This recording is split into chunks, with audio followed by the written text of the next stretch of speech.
আমাদের জেলা BNP convener Masud ভাই, সোহেল সহ আমাদের এই অঞ্চলে রংপুরের টিভি সহ সবাই আসছেন।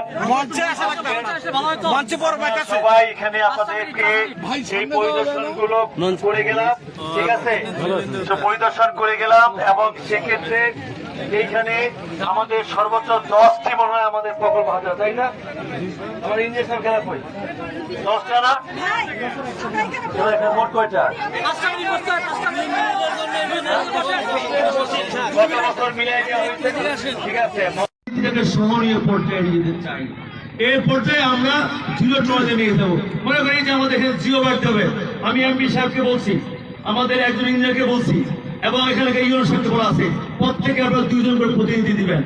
ওই বিগত দিনের মতো ধরে 100 ব্যাগ ফেলে 300 টাকা বিল করতে না পারে, ওই বিগত দিনের জন্য ব্যাগ দিব 250 কেজি ওজন দিবে 200 কেজি, সেটা হবে না, ঠিক আছে? আমাদের কথা একদম, আমরা সমৃদ্ধ ভাবে দেশটা গড়ে তুলতে চাই, সমৃদ্ধ ভাবে এগিয়ে নিতে চাই, ঠিক আছে?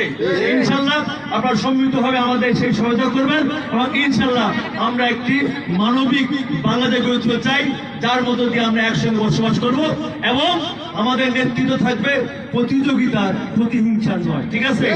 আর প্রতিহিংসাতে করতে যাই তাহলে কিন্তু ওই যে স্বৈরাচাররা তারা এখনো বিভিন্ন সময় এখনো লাজ লজ্জার বিভিন্নভাবে কথাগুলো বলে, তারা যে এত অন্যায় করেছে এখনো জাতির সামনে ক্ষমা চাই নাই, ওই তারা কিন্তু আবারও সেখানে সুযোগ নেওয়ার চেষ্টা করবে। আমি আশা করব আপনারা সবাই আমার কথাগুলো বুঝতে পেরেছেন।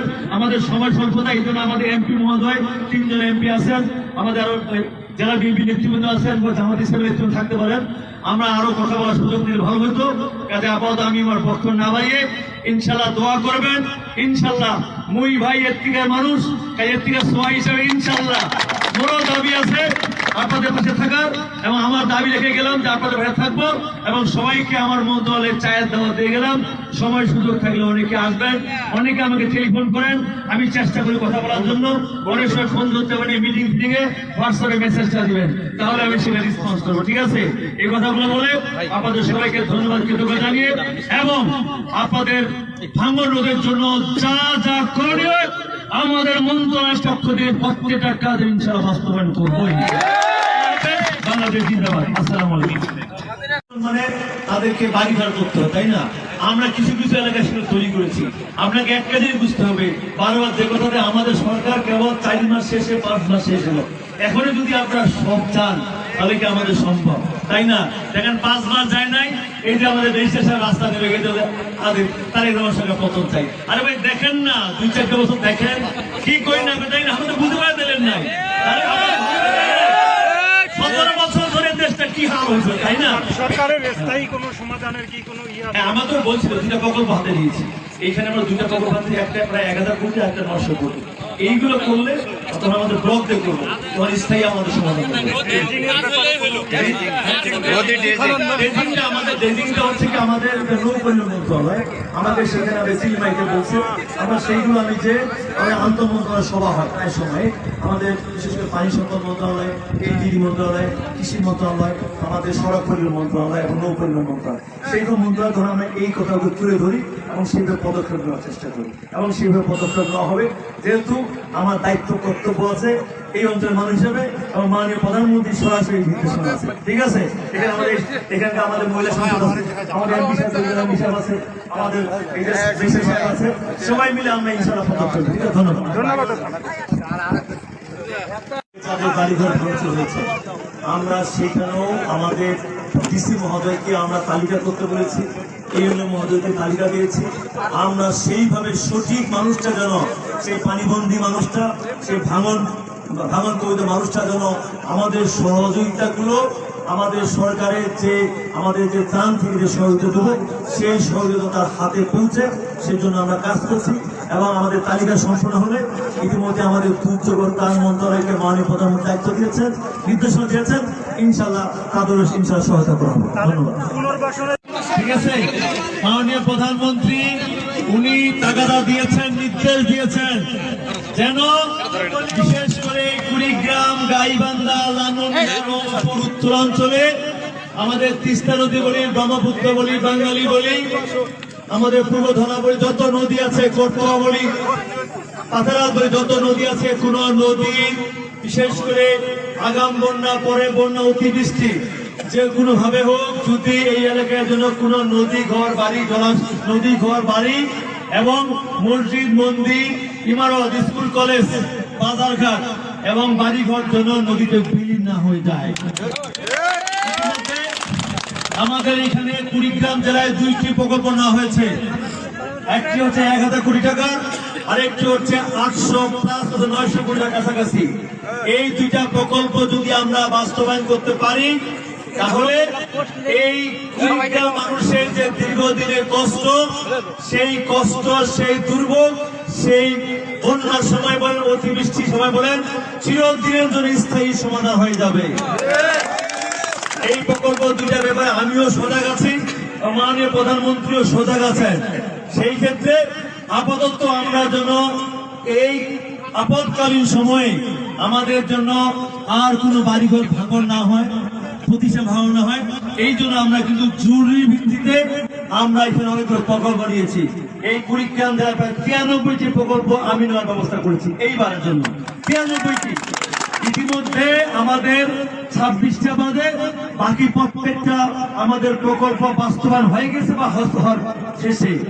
আজকে আমি যেগুলো দেখেছি, আমাদের এই যে 2 এমপি আছেন, আমাদের মহিলা এমপি আছেন, আমাদের জেলা বিএনপি আহ্বায়ক সাহেব আছেন, আমাদের সদস্য সচিব আছেন, এখানে আমাদের দলীয় প্রার্থী আছেন, আমাদের ডিজি আছেন, আমাদের চিফ ইঞ্জিনিয়ার আছেন, আমাদের তত্ত্বাবধায়ক প্রকৌশলী আছেন, একজন ইঞ্জিনিয়ার আছেন, আরো কর্মকর্তা, সবাইকে নিয়ে আসছি।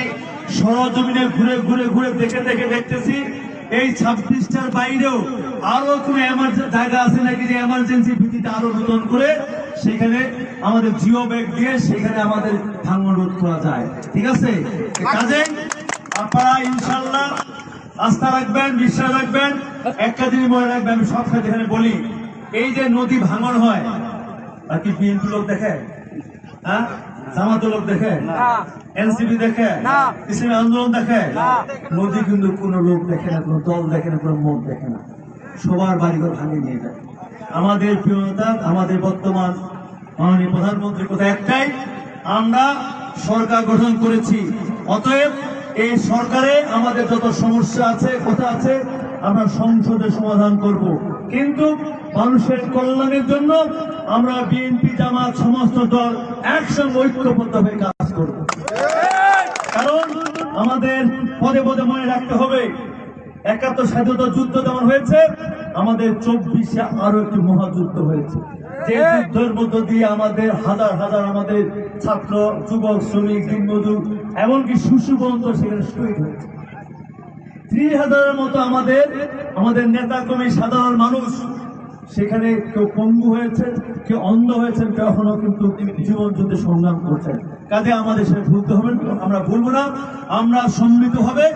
আমরা আমাদের যে জুলাই সনদ, ওই যে আমরা বিশেষ করে দক্ষিণ প্রান্তায় আমাদের মাননীয় প্রধানমন্ত্রী সেই সনদে সই করেছেন, তার প্রতিটা অক্ষরে অক্ষর ইনশাল্লাহ আমরা পর্যায়ক্রমে সেখানে বাস্তবায়ন করবো। কাজে সেই ক্ষেত্রে আমরা সমস্ত দল ঐক্যবদ্ধভাবে আমরা কাজ করব। এবং যে অনুরোধ করি, এখানে আমাদের প্রিয় দলের 2 এমপি আছেন, আমাদের সরকারের মেয়াদ কেবল 5 মাস পাবে, তাই না? 17 বছর ধরে যারা এই দেশটাকে ধ্বংস করেছে, লুটপাট করেছে, সেই ফ্যাসিস্টরা এখনো ষড়যন্ত্র করছে।